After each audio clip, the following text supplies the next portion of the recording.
ভাই টিস্যু কত করে? 20 টাকা পিস। আচ্ছা আমাকে এক পিস দেন।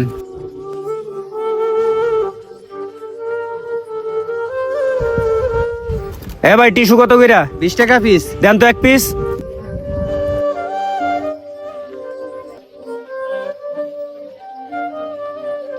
এই টিস্যু কত করে? 20 টাকা পিস। কয় পিস আছে ন? 2 পিস আছে। 2 পিসই দে দাও। টাকা লও। চাচা, এক পিস টিস্যু নেন না। খাওয়ার সময় তুমি টিস্যু বিক্রি করতে আইছো, শুধু শুধু ডিস্টার্ব করো না, যাও এখান থেকে।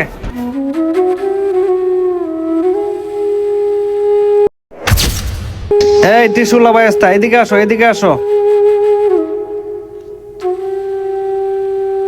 ভাইস্তা, এক প্যাকেট টিস্যু কত টাকা দাম?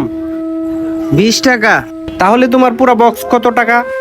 এক প্যাকেটে পুরা 10 পিস আছে, আর 10 পিসের দাম 200 টাকা। তাহলে আমাকে এক পিস দাও।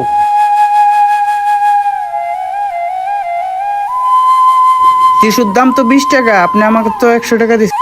আরে বাবা, কোনো সমস্যা নাই, তুমি 100 টাকায় রেখে দাও। চাচা, আমি কারো দয়ের টাকা নিতে চাই না, আমি পরিশ্রম করে টাকা উপার্জন করতে চাই। কারণ মানুষের কাছে হাত পাতা গুনাহের কাজ, এর তনে পরিশ্রম করে টাকা কামানো অনেক ভালো। আমি যদি মানুষের কাছে বিনা কারণে টাকা নেই, তাহলে আমি ব্যবসা করব কেন? আমি তো রাস্তায় দাঁড়িয়ে ভিক্ষা করতে পারতাম, তাহলে আমি এই টিস্যুর ব্যবসা করতাম না। ঠিক আছে ভাইস্তা, তাহলে এখানে বসো, সিঙ্গারা খাও।